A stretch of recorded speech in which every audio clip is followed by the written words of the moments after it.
Periode bayi baru lahir atau BBL atau biasa kita namakan juga periode neonatal adalah periode yang dimulai saat bayi dilahirkan hingga 28 hari pertama kehidupan. Ya, kita masuk ke tema pembahasan kita yang pertama pada video kali ini, yaitu adaptasi fisiologis neonatus, yaitu periode di mana janin beradaptasi terhadap kehidupan di luar rahim. Periode ini dapat berlangsung hingga 1 bulan atau lebih setelah kelahiran. Jadi, kemampuan bayi untuk bertahan hidup ini bergantung pada kemampuannya untuk beradaptasi dengan lingkungannya di luar kandungan. Ya, kita bayangkan saja si bayi ini kan dulu selama 9 bulan dia ini sudah berada di dalam kandungan ibu atau rahim ibu, sehingga sudah terpola pada bayi ini bahwa itu adalah lingkungan dia yang aman. Kenapa? Karena dia di sana sudah semua kebutuhan kehidupannya itu sudah terpenuhi, mulai dari oksigenisasi, nutrisi, ekskresi atau sistem pengeluaran, kemudian termoregulasi atau sistem pengaturan suhunya itu sudah terpenuhi. Sampai kebutuhan psikologisnya juga sudah terpenuhi, yaitu dimana dia ada bonding terhadap orang tuanya selama dia dikandung 9 bulan itu.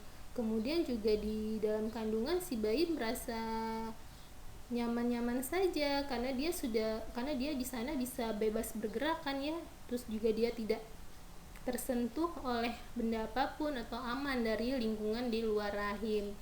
Nah, dari yang istilahnya lingkungan yang nyaman ini atau safe environment bagi bayi ini jadinya transisi dari kehidupan yang di dalam kandungan atau intrauterin yang tadinya nyaman pada bayi ini ke kehidupan di luar kandungan atau ekstrauterin ini merupakan perubahan yang drastis bagi bayi. Dan ini menuntut perubahan fisiologis yang bermakna dan efektif oleh bayi guna memastikan kemampuannya untuk bertahan hidup.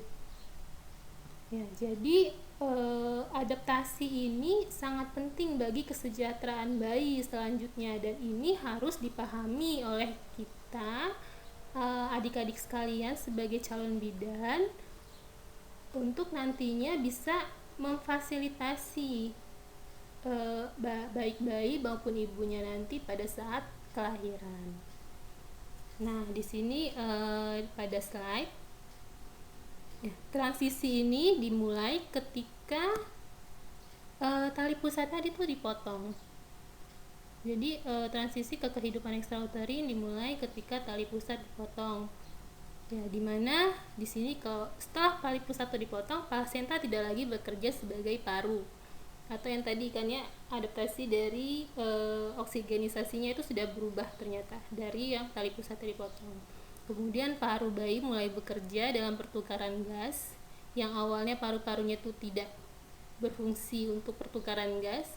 Kemudian dia nanti di ekstrauterin mulai berfungsi sebagai pertukaran gas. Kemudian napas pertama menyebabkan paru mengembang dan darah bersirkulasi melalui jantung, paru, dan seluruh tubuh. Nah, kemudian faktor apa sih yang mempengaruhi kehidupan di luar uterus? Jadi di sini ada beberapa faktor yang mempengaruhi adaptasi bayi baru lahir. Yang pertama adalah riwayat antepartum ibu dan bayi baru lahir. Misalnya, terpapar zat toksik, sikap ibu terhadap kehamilannya, dan pengalaman dalam pengasuhan bayi. Kemudian faktor selanjutnya yang kedua adalah riwayat intrapartum ibu dan bayi baru lahir. Misalnya, lama persalinan, tipe analgesik atau anestesi interpartumnya. Kemudian faktor yang ketiga adalah kapasitas fisiologis bayi baru lahir untuk melakukan transisi dari kehidupan intrauterin ya di dalam rahim tadi ke kehidupan ekstrauterin keluar rahim tadi. Kemudian kemampuan petugas kesehatan dalam mengkaji dan merespon masalah dengan tepat pada saat terjadi. Nah, ini fungsinya atau manfaatnya kenapa kalian wajib atau penting untuk mempelajari tema kita pada kali ini.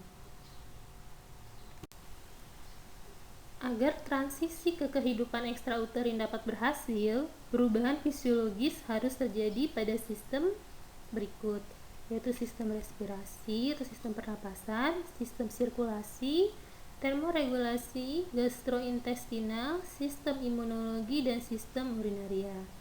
Nah, mari kita bahas sistem berikut satu persatu.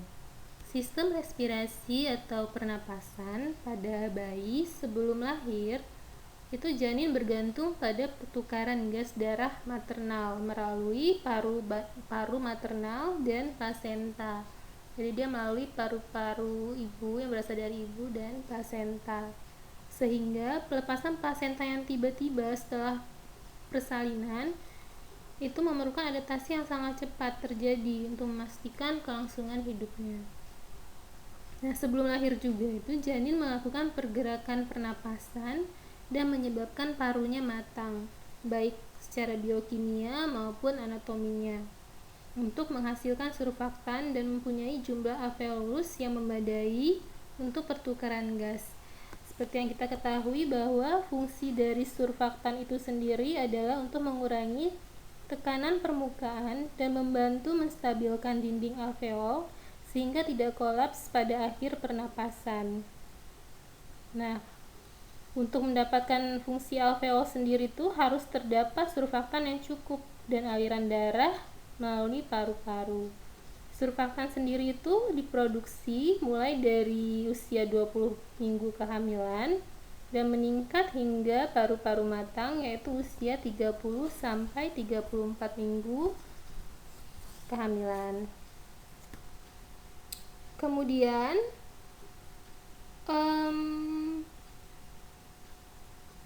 sebelum lahir juga paru janin itu penuh dengan cairan yang diekskresikan oleh paru itu sendiri. Diekskresikan ini maksudnya adalah dikeluarkan oleh paru-paru itu sendiri.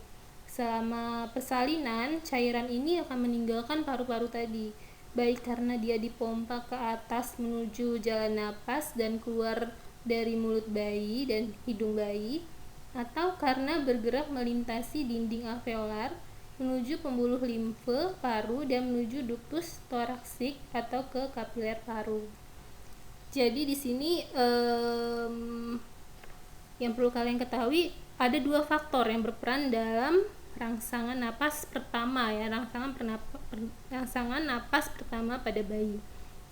Faktor pertama adalah hipoksia pada akhir persalinan dan rangsangan fisik lingkungan luar rahim yang merangsang pusat pernapasan di otak.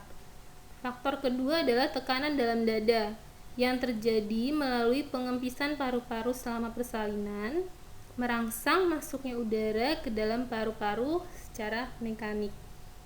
Ya, jadi upaya nafas pertama bayi itu berfungsi untuk mengeluarkan cairan tadi yang diproduksi oleh paru-paru tadi. Jadi upaya nafas pertama itu yang pertama adalah mengeluarkan cairan dalam paru-paru, yang kedua adalah mengembangkan cairan alveol paru-paru untuk pertama kalinya. Jadi kalau misalnya kita secara garis besarnya saja, ya, perubahan yang terjadi saat bayi lahir itu adalah saat sudah cukup bulan, kan tadi sudah ada tuh cairan dalam paru-paru bayi. Nah, pada persalinan ini bayi itu melalui jalan lahir yang menyebabkan sepertiga dari cairan yang di paru-paru tadi itu terperas keluar dari paru-paru. Pada beberapa kali tarikan nafas pertama bayi setelah lahir, udara ruangan memenuhi trakea dan bronkus bayi baru lahir. Nah, sisa cairan di dalam paru-paru itu dikeluarkan dan diserap oleh pembuluh limfe dan darah. Semua alveol akan berkembang terisi udara dan pernapasan bayi tergantung sepenuhnya pada paru-parunya sendiri.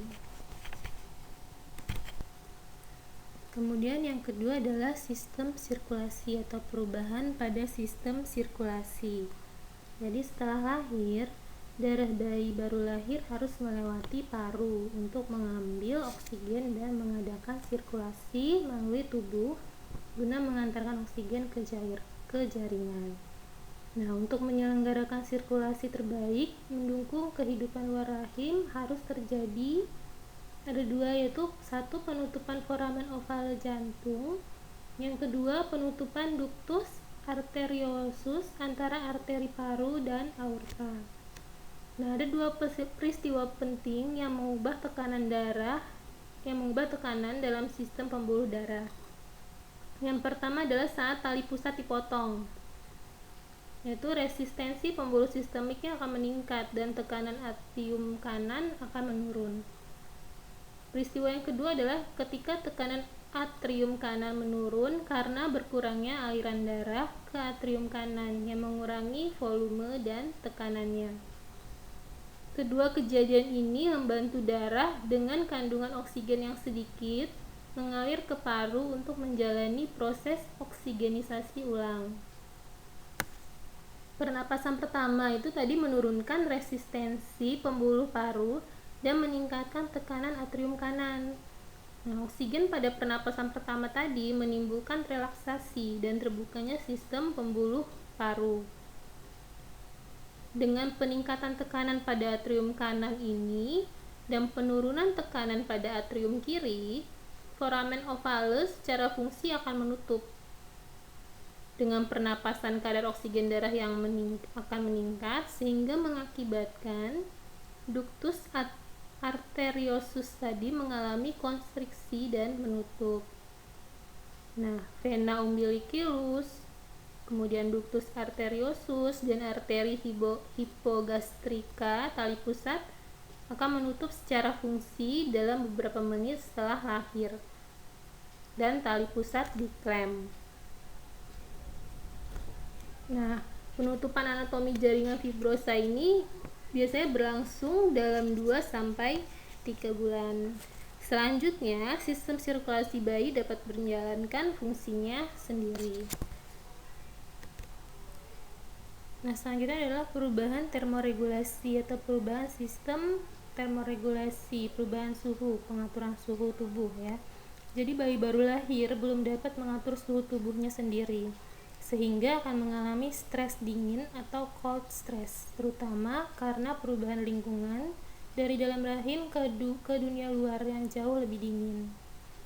Nah, secara fisiologis, tubuh bayi itu akan menggunakan timbunan lemak coklat atau kita namakan brown fat untuk menghasilkan panas.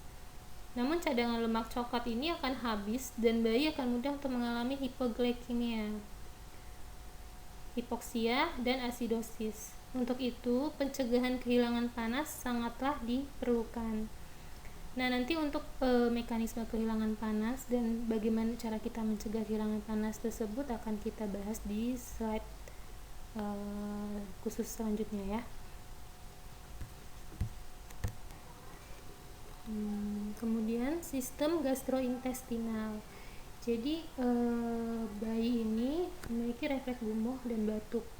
Dan ini sudah matang atau sudah mulai terbentuk dengan baik saat bayi lahir. Kemampuan bayi cukup bulan menerima dan menelan makanan itu terbatas.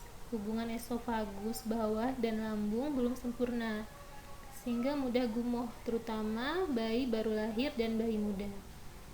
Nah, kapasitas lambungnya itu terbatas, itu kurang dari 30 cc untuk bayi yang cukup bulan. Kapasitas lambung tadi itu akan terus bertambah bersamaan dengan tambahnya umur atau usia bayi. Jadi usus bayi itu masih belum matang sempurna sehingga tidak mampu untuk melindungi diri dari zat berbahaya dan zat lainnya. Kolon bayi yang baru lahir itu kurang efisien dalam mempertahankan air dibandingkan dengan yang dewasa, sehingga bahaya diare itu menjadi lebih serius pada bayi baru lahir. Selanjutnya adalah sistem imunologi. Jadi perubahan sistem imunologi pada bayi baru lahir, sistem imunitas BBL itu masih belum matang sehingga rentan terhadap berbagai infeksi dan alergi. Sistem imunitas yang matang ini menyebabkan kekebalan alami dan buatan. Sistem imunitas yang belum matang tadi itu menyebabkan kekebalan alami dan buatan. Kekebalan alami tadi terdiri dari struktur tubuh yang mencegah dan meminimalkan infeksi. Nah, contohnya apa? Contohnya untuk yang kekebalan alami itu seperti perlindungan oleh kulit membran mukosa, Kemudian fungsi dari saringan saluran napas, pembentukan koloni mikroba oleh kulit dan usus, perlindungan kimia oleh asam lambung. Nah, itu beberapa contoh kekebalan alami. Kekebalan alami itu juga disediakan pada tingkat sel darah yang membantu bayi baru lahir membunuh mikroorganisme asing. Tetapi sel darah masih belum matang sehingga bayi belum mampu melokalisasi dan memerangi infeksi secara efisien. Biasanya reaksi bayi terhadap antigen asing ini masih belum bisa dilakukan sampai dengan awal kehidupan. Jadi tugas utama bayi dan anak-anak awal itu adalah membentuk kekebalan. Bayi baru lahir itu sangat rentan terhadap infeksi. Jadi reaksi bayi baru lahir terhadap infeksi itu masih sangat lemah dan tidak memadai. Pencegahannya bagaimana untuk mencegah infeksi tadi? Yaitu praktik persalinan yang aman, ya, persalinan yang bersih. Kemudian menyusu dengan ASI. Dan pengenalan serta pengobatan dini infeksi itu menjadi sangat penting. Selanjutnya adalah sistem urinaria atau perubahan sistem ginjal. Nah, ginjal itu sangat penting dalam kehidupan janin. Kapasitasnya kecil hingga setelah lahir. Urin bayi tadi akan menjadi lebih encer, berwarna kekuningan dan tidak berbau. Kalau dia warna coklat, itu dapat disebabkan oleh lendir bebas dari membran mukosa dan udara asam akan hilang setelah bayi banyak minum.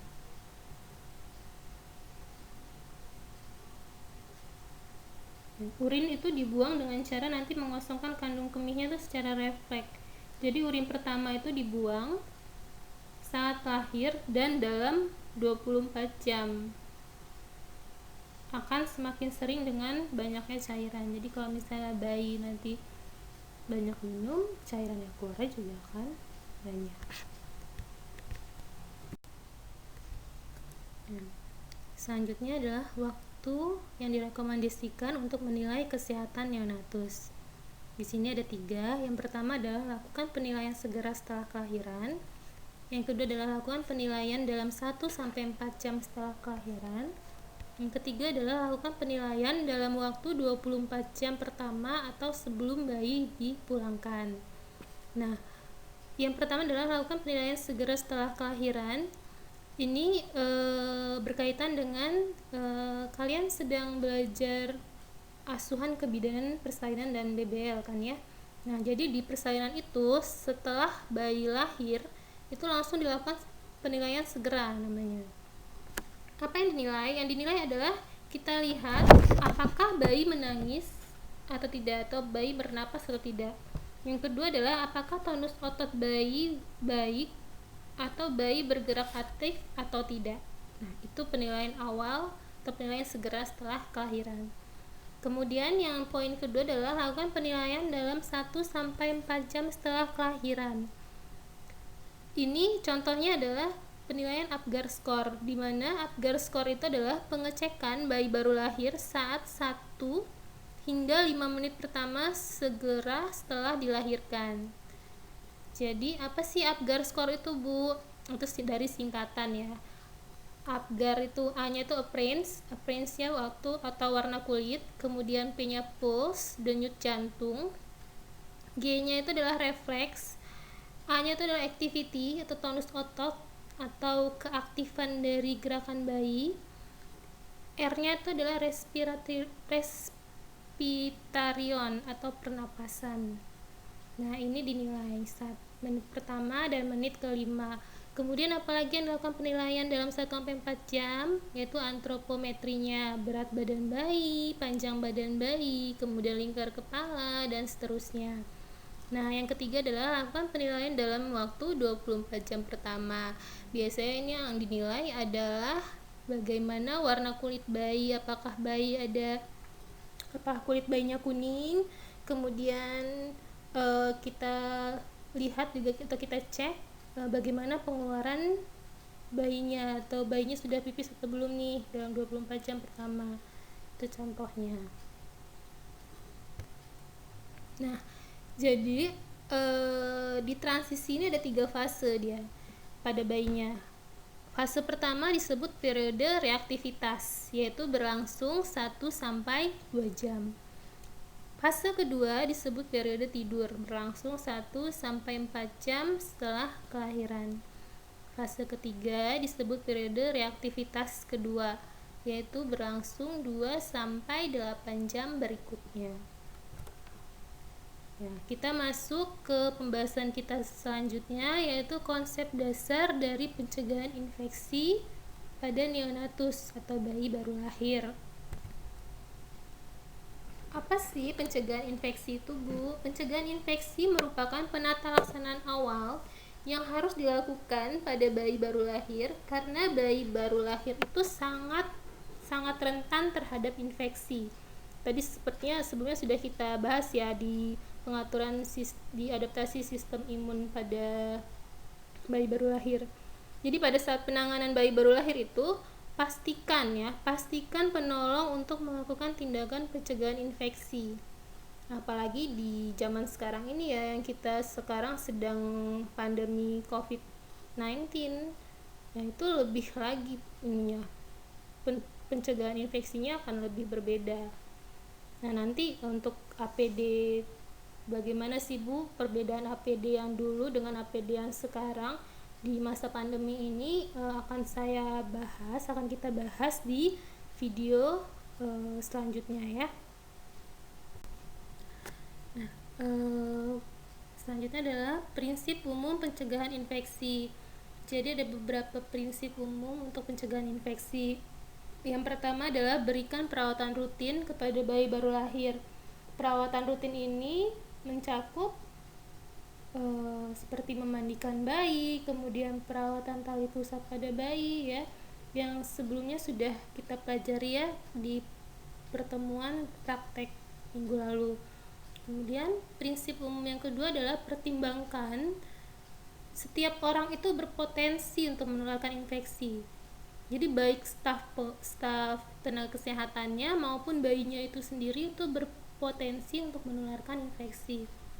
Prinsip umum yang ketiga adalah cuci tangan atau gunakanlah pembersih tangan.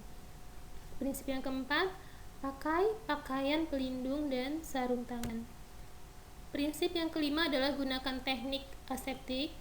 Prinsip keenam, pegang instrumen tajam dengan hati-hati dan bersihkan. Jika perlu disterilkan dan didesinfeksikan. Yang ketujuh adalah bersihkan unit perawatan khusus bayi baru lahir secara rutin. Dan bila ada sampah, ini sampahnya dibuang. Kemudian yang kedelapan adalah pisahkan bayi yang menderita infeksi untuk mencegah infeksi nosokomial. Ini biasanya untuk di rumah sakit atau di puskesmas ya, untuk di pelayanan yang tingkatnya lebih atas. Nah, yang tadi itu adalah prinsip umum. Sekarang yang kita bahas adalah tindakan umum untuk pencegahan infeksi. Yang pertama adalah mencuci tangan. So pasti ya, mencuci tangan secara seksama sebelum dan setelah melakukan kontak dengan bayi. Ini untuk saat ini pandemi semuanya ya, kita harus ya masuk ke ruangan harus cuci tangan, keluar ruangan harus cuci tangan, bertemu cuci tangan gitu ya untuk sekarang. Kemudian yang kedua adalah memakai sarung tangan bersih pada saat menangani bayi yang belum dimandikan. Yang ketiga adalah memastikan semua peralatan termasuk klem gunting dan benang tali pusat itu telah didesinfeksi tingkat tinggi atau steril. Ya, jadi peralatan-peralatan tadi jangan lupa untuk dibersihkan. Kemudian jangan pernah menggunakan bola karet penghisap untuk lebih dari satu bayi. Kemudian yang keempat adalah memastikan bahwa semua pakaian, handuk, selimut, semua kain-kain yang digunakan untuk bayi itu sudah dalam keadaan bersih. Kemudian yang kelima adalah memastikan bahwa timbangan, pita pengukur, termometer, stetoskop, atau benda-benda lainnya yang akan bersentuhan dengan bayi itu dalam keadaan bersih. Ya, terus yang keenam adalah menganjurkan ibunya untuk menjaga kebersihan diri. Jadi kita tidak hanya pada bayinya, tapi pada ibunya juga kita harus edukasikan gitu pada ibunya untuk tetap menjaga kebersihan dirinya, terutama payudaranya dengan mandi setiap hari.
Ya, ini jenis-jenis pencegahan infeksi pada neonatus. Ya. Yang pertama adalah pencegahan infeksi pada tali pusat. Bagaimana cara mencegahnya? Ya tadi ada perawatan rutin. Bagaimana cara merawat tali pusat pada bayi baru lahir kan? Nah, di sana kita rawat tali pusatnya agar luka tersebut tetap bersih, tidak terkena air kencing bayi atau kotoran bayi ataupun kotoran-kotoran lainnya. Kemudian pemakaian popok bayi itu diletakkan di sebelah bawah tali pusat, jadi dia tidak masuk ke popoknya tapi di luar ya. Apabila tali pusat yang kotor, cuci luka tali pusat itu dengan air bersih yang mengalir dan sabun, lalu dikeringkan dengan kain kasa kering dan dibungkus. Tapi untuk saat ini ada yang namanya tuh kering terbuka. Kering terbuka itu berarti dia tidak lagi memakai kasa, jadi dibiarkan saja kering terbuka, tapi prinsipnya adalah harus bersih dan kering. Ya itu. Jadi nanti kalau misalnya terdapat tanda-tanda infeksi pada tali pusat yang harus diwaspadai, nah ini harus kita tangani dengan segera, apakah perlu penanganan lebih lanjut atau tidak. Kemudian pencegahan infeksi pada kulit. Ada beberapa cara yang diketahui dapat mencegah terjadi infeksi pada kulit bayi baru lahir atau penyakit infeksi lain, yaitu dengan meletakkan bayi di dada ibu agar terjadi kontak kulit langsung antara ibu dan bayinya, sehingga menyebabkan terjadinya kolonisasi mikroorganisme ibu yang cenderung bersifat non-patogen, serta adanya zat antibodi bayi yang sudah terbentuk dan terkandung dalam air susu ibu. Nah, pencegahan infeksi pada bayi baru lahir pencegahan infeksi pada mata bayi baru lahir. Bagaimana caranya? Caranya adalah dengan merawat mata bayi baru lahir, yaitu pertama mencuci tangan terlebih dahulu, kemudian kita bersihkan kedua mata bayi segera setelah lahir dengan kapas ya yang bersih, yang setelah dibersihkan dengan air hangat. Dalam waktu 1 jam setelah bayi lahir, berikan salep atau obat tetes mata untuk mencegah oftalmia neonatorum. Ya, jadi dia diberikan tetrasiklin 1% atau erythromycin 0,5% atau nitrazene atau argensin 1%. Nah, biarkan obat tadi itu tetap pada mata bayi, dan obat yang ada di sekitar mata itu jangan dibersihkan. setelah selesai merawat mata bayi, kita cuci tangan kembali. Nah, yang perlu diingat adalah keterlambatan memberikan salep mata tadi, misalnya bayi baru lahir diberikan salep mata setelah lewat jamnya, itu merupakan sebab tersering kegagalan upaya mencegah infeksi tadi. Jadi yang ingat tuh jangan sampai lupa ya. Jadi 1 jam setelah bayi baru lahir tuh harus langsung diberikan salep mata.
Jenis rawat gabung itu ada beberapa. Ada yang namanya rawat gabung kontinu. Rawat gabung kontinu itu adalah bayinya itu tetap berada di samping ibu selama 24 jam. Kontinu dia 24 jam. Nah, ada namanya rawat gabung parsial.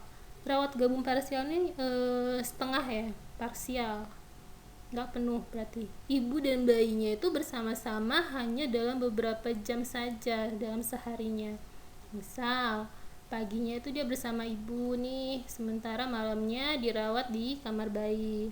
Ya mungkin dengan beberapa alasan ya, atau ibunya lagi masih lelah, atau ibunya ada belum bisa bergerak dengan leluasa, itu mungkin saja. Itu namanya rawat gabung parsial. Tujuannya apa sih untuk pelaksanaan rawat gabung ini? Tujuannya banyak. Yang pertama adalah memberikan bantuan secara emosional. Ya tadi, jadi ada bonding attachment di situ, ada keterikatan batin antara si ibu dan si bayi akan menjadi lebih dekat. Ibu dapat memberikan kasih sayang sepenuhnya pada bayi. Ya, memberikan kesempatan pada ibu dan keluarga untuk mendapatkan pengalaman dalam merawat bayi. Tidak hanya pada ibu, jadi keluarganya pun bisa sama-sama belajar. Oh, begini loh cara merawat bayi. Oh, begini loh cara menggendong bayinya, ya kan? Siapa tahu si bapak ini anak pertama nih, bapaknya belum bisa cara menggendong bayi. Dan disitu dia akan mulai belajar bagaimana cara menggendong bayinya. Yang kedua, di penggunaan ASI. Jadi, bayinya dapat segera mungkin untuk diberikan ASI. Kan seperti yang kita ketahui, minimal 2 jam sehari, 2 jam, dalam 2 jam itu bayi harus segera diberikan ASI ya, per 2 jam minimal. Kemudian yang kedua adalah produksi ASI akan semakin banyak jika diberikan sesering mungkin. Yang ketiga tadi, pencegahan infeksi. Kalau dijadikan rawat gabung, otomatis kan bayinya tidak keluar masuk ruangan. Dia tetap di dalam ruangan itu saja. Jadi tidak ada terjadinya infeksi silang. Si bayi juga tidak kontak dengan bayi yang lainnya. Dia hanya kontak dengan ibunya di satu ruangan yang sama, sehingga dia akan terjadi pencegahan infeksi. Yang keempat, pendidikan kesehatan. Ini dapat dimanfaatkan untuk pendidikan kesehatan pada ibu. Ya tadi contohnya, kalau misalnya ada bayinya di sebelah ibu, nah enak kan kita langsung memberikan pendidikan kesehatan kepada ibu, bagaimana cara menyusui dengan benar, bagaimana teknik menyusui dengan baik, kemudian bagaimana cara memandikan bayi, kemudian bagaimana cara perawatan tali pusat pada bayi, atau yang simpel saja bagaimana cara membedong bayi, ya kan? Kemudian yang kelima, memberikan stimulasi mental dini tumbuh kembang pada bayi. Semakin sering si bayi dekat dengan ibu, maka akan mudah untuk memberikan stimulasi tadi. Stimulasi mental dininya pada bayi tadi, tumbuh kembangnya akan semakin terstimulasi. Karena otomatis nih, contohnya kalau misalnya ada bayi kalian saja, kalau misalnya ada bayi di samping kalian, pasti secara otomatis rasanya ingin kita ajak main kan. Nah, ajak main ini sendiri dengan cara mengajak main, kita ketawa atau kita pegang tangan bayi, itu sudah termasuk stimulasi untuk bayi. Nanti ini juga akan kita pelajari di pembahasan selanjutnya lebih mendetail ya. Nah, untuk manfaat rawat gabung ini ada manfaatnya bagi ibu dan ada manfaatnya bagi si bayinya sendiri. Manfaat rawat gabung bagi ibu ada dua aspek, yaitu aspek psikologi dan aspek fisik. Untuk aspek psikologi itu adanya terjalin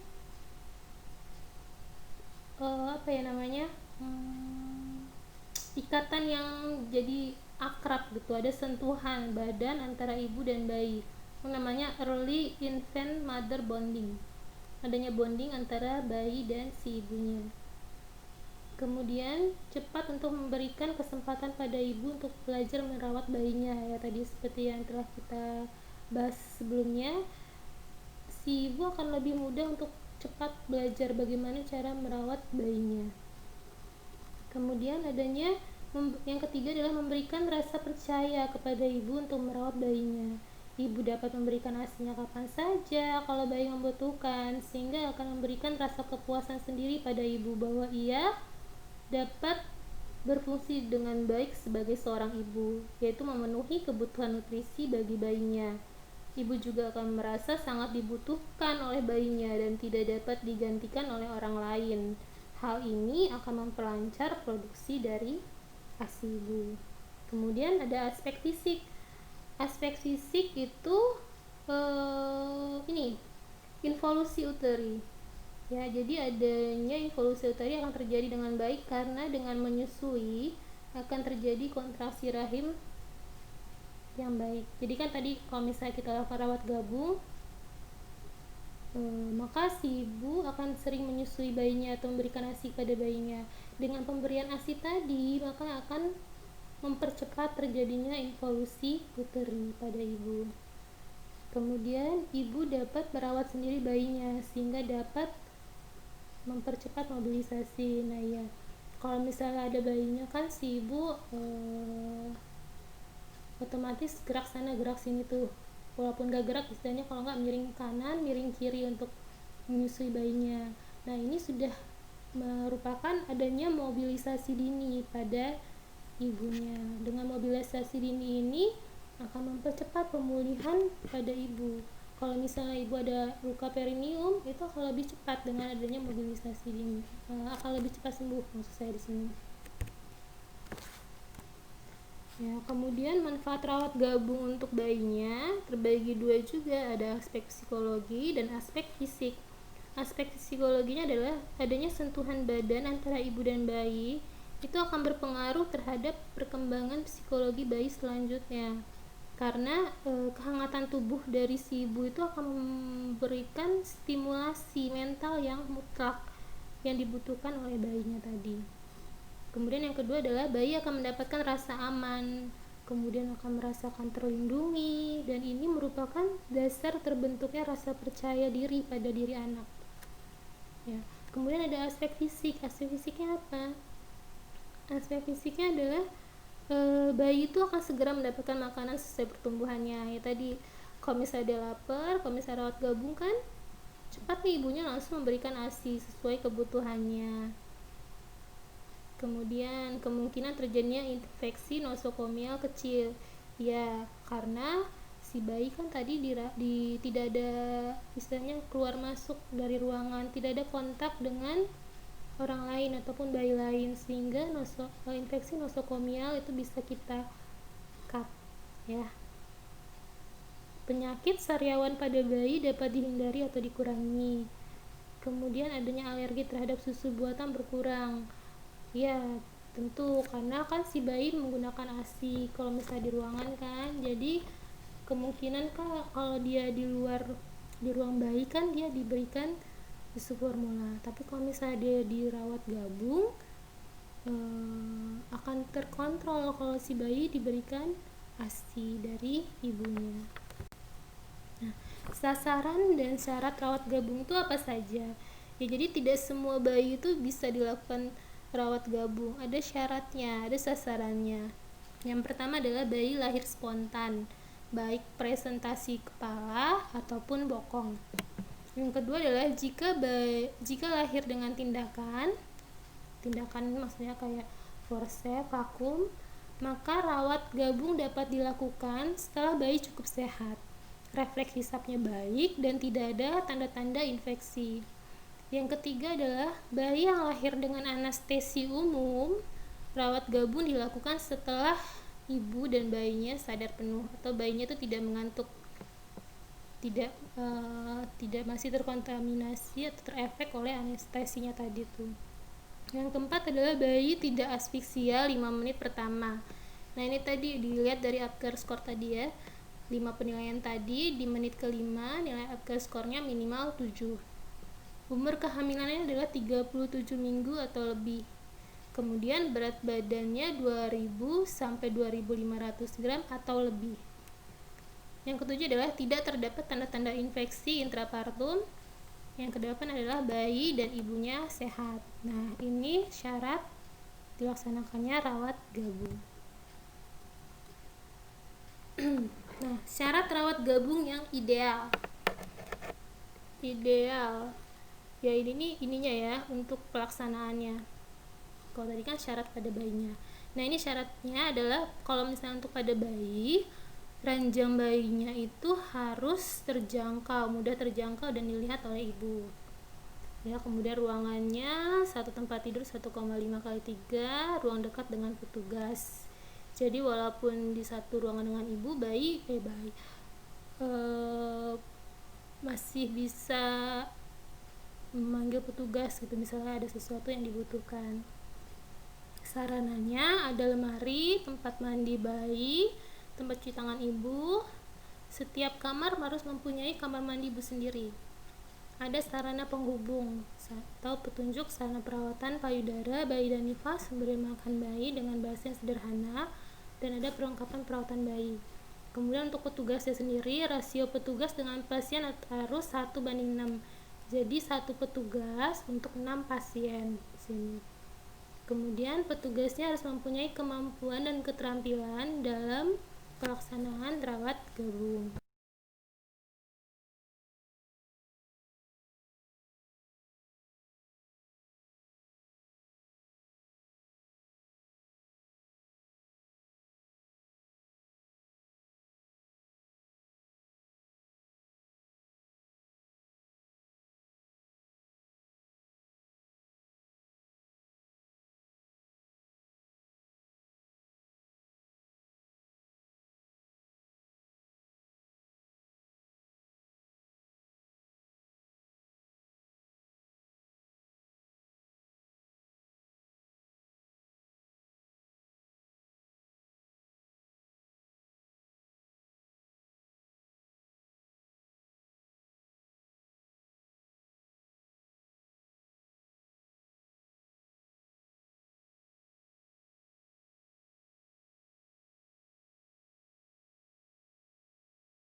Keuntungannya apa untuk pelaksanaan rawat gabung?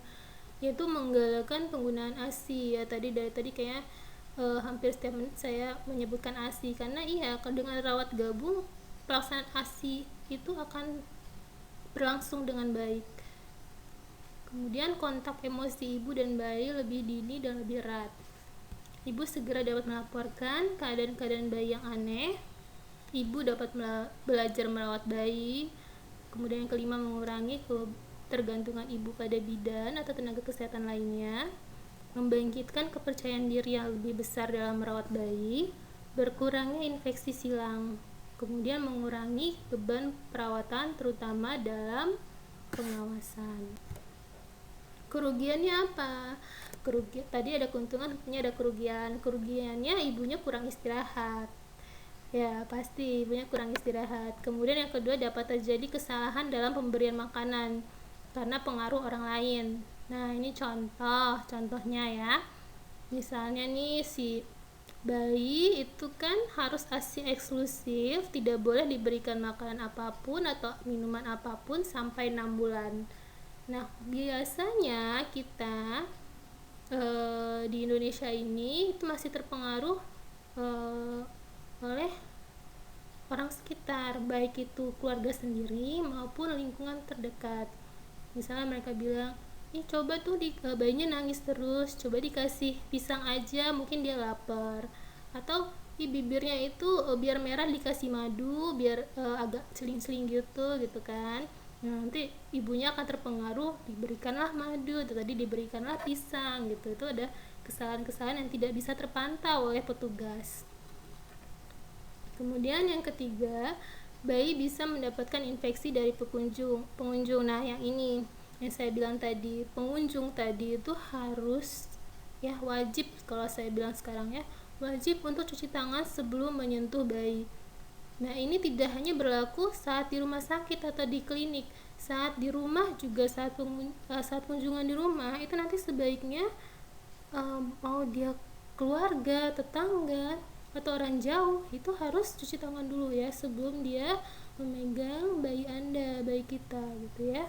Yang keempat adalah pada pelaksanaan dan ada hambatan teknis atau fasilitas, misalnya fasilitasnya tidak memadai, itu bisa termasuk kerugiannya.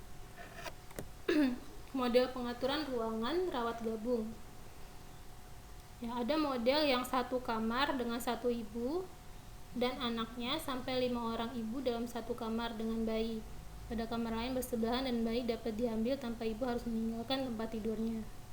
Yang kedua, beberapa ibu dalam satu kamar dan bayi dipisahkan dalam satu ruangan kaca yang kedap udara.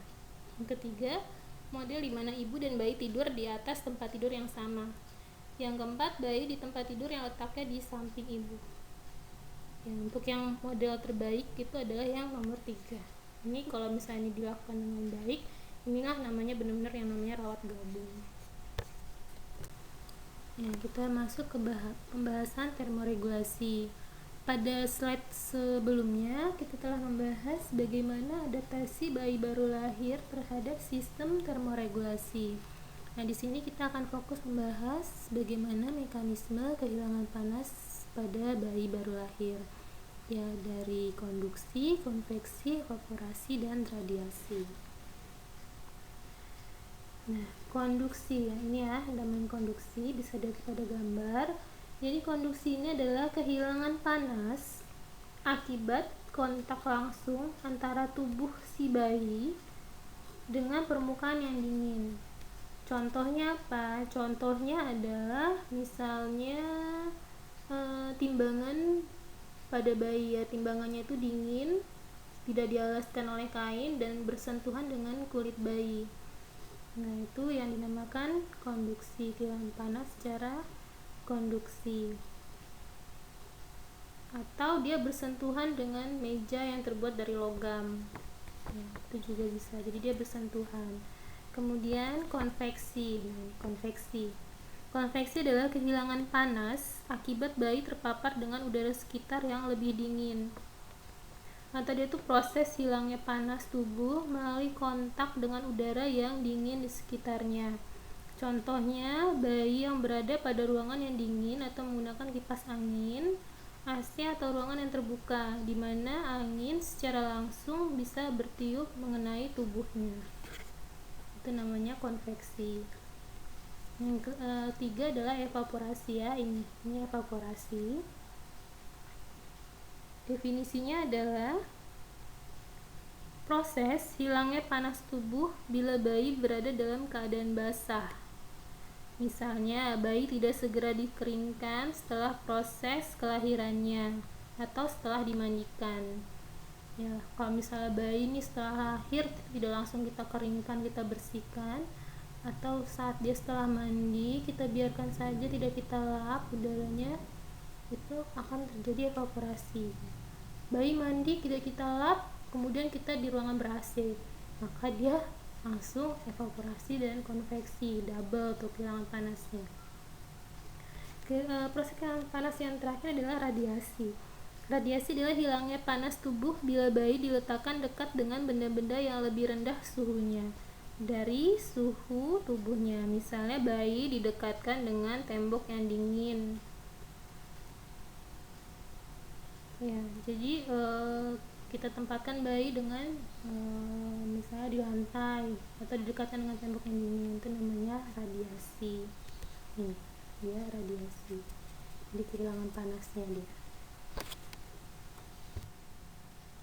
Nah, kita masuk ke pembahasan terakhir kita pada video hari ini, yaitu kebutuhan dasar anak untuk tumbuh kembang yang optimal, meliputi asuh, asih, dan asah. Asuh itu apa? Asuh itu adalah kebutuhan fisik biologisnya. Contohnya misalnya kebutuhan nutrisi, kebutuhan apa lagi ya, nanti kita bahas. Kemudian asih itu adalah kebutuhan kasih sayang dan emosinya. Yang terakhir adalah asah adalah kebutuhan stimulasi tumbuh dan kembangnya. Ya, asuh atau kebutuhan fisik biologis. Jadi bisa terdiri dari nutrisi, imunisasi, kebersihan, aktivitas, dan pelayanan kesehatan. Nutrisi itu harus dipenuhi, baik dari dia sejak anak itu masih dalam rahim. Jadi si ibunya itu harus sama kehamilan nutrisinya harus terjaga. Itu kita namakan 1000 masa kehidupan ya pada bayi. Ya, ini misalnya nih dari 0 sampai 6 bulan itu harus ada pemberian ASI eksklusif. Kemudian setelah 6 bulan ke atas ada pemberian MPASI. Itu bagaimana? Itu nanti nutrisinya harus terpenuhi. Nanti akan kita bahas di pembahasan video selanjutnya. Kemudian imunisasi. Nah, anak juga membutuhkan kebutuhan fisik, asuh, imunisasi. Diberikan imunisasi dasar lengkap maupun lanjutan nanti ya, agar terlindung dari penyakit-penyakit yang dapat dicegah dengan imunisasi. Kemudian kebersihan ya, ini semua kebersihan, baik kebersihan makanan, minuman, udara, pakaian, rumah ya, semuanya, sekolah, tempat bermain, alat makan ya, kebersihannya. Kemudian aktivitasnya ya, anak harus melakukan aktivitas sesuai umurnya, jadi dia bisa untuk menstimulasi tumbuh dan kembangnya si anak itu. Jangan dibiarkan saja anak dalam rumah dikunci, jangan biarkan anak bermain. Ataupun kalau misalnya di dalam rumah, si ibunya itu harus rajin, aktif untuk mengajak anaknya bermain ya. Ini disesuaikan nanti tingkatnya sesuai umur anaknya ya. Ini tadi kan melakukan aktivitas fisik dan tidur, karena hal ini dapat merangsang hormon pertumbuhan, nafsu makan, merangsang metabolisme karbohidrat, lemak, dan protein. Kemudian kebutuhan pelayanan kesehatan, anak harus dipantau, tidak hanya saat dia sakit saja dipantau, dia harus tetap dipantau. Pantau apanya? Tumbuh kembangnya itu harus dipantau. Misalnya bayi kan harus segera posyandu tuh ditimbang, penimbangan terus dilakukan. Kemudian tumbuh kembangnya juga harus diperiksa apakah sesuai antara umur dan kemampuan motoriknya saat ini atau kemampuan lainnya saat ini sesuai tidak dengan usia atau umur si anak. Nah, ini ada kriteria pola asuh orang tua terhadap perilaku anak yang memiliki beberapa kriteria. Ini menurut Syamsul 2005 ya. Saya rasa nanti bisa kalian baca untuk yang ini. Kemudian ASI kebutuhan kasih sayang dan emosi. ASI, jadi pada tahun pertama kehidupannya, bahkan sejak dalam kandungan, anak itu mutlak memerlukan ikatan yang erat, serasi dan selaras dengan ibunya untuk menjamin tumbuh kembang fisik, mental, dan psikososial anak. Ya, ini sangat berkaitan tadi dengan rawat gabungnya ASI ini dan pemberian ASI. Caranya bagaimana? Caranya menciptakan rasa aman dan nyaman anak sehingga anak itu merasa dilindungi. Kemudian diperhatikan minatnya, keinginannya, dan pendapatnya. Diberikan contoh, jangan dipaksa ya. Dibantu, didorong, dimotivasi, dan dihargai, dididik dengan penuh kegembiraan. Lakukan koreksi dengan kegembiraan dan kasih sayang, bukan ancaman dan hukuman ya. Kita sendiri kan berproses ya, kita sendiri juga dulunya atau sampai saat ini juga kita anak ya, kita nggak ada mantan anak ya, sampai saat ini kita juga masih kategori anak. Tentunya kita sendiri tahu bagaimana rasanya, apa sih kebutuhan ASI yang kita butuhkan, benar-benar kita butuhkan dari orang tua, yaitu rasa aman tadi, kemudian misalnya minat kita keinginan kita diperhatikan orang tua, itu rasanya kan bahagia sekali ya. Kemudian yang terakhir adalah asah atau kebutuhan stimulasi. Jadi anak itu perlu distimulasi sejak dini untuk mengembangkan sedini mungkin kemampuan sensoriknya, motoriknya, emosi sosial, bicara, kognitif, kemandirian, kreativitas, kepemimpinan, moral, dan spiritual dari anak. Nah, nanti ini kita akan ada praktek stimulasi ya, sama nanti di video pembelajaran berikutnya. Nah, sekian video pembelajaran kita pada kesempatan kali ini. Semoga bermanfaat dan semoga tujuan pembelajaran kali ini tercapai. Apabila nanti ada pertanyaan, kalian bisa email saya atau WA saya. Saya akhiri. Wassalamualaikum warahmatullahi wabarakatuh.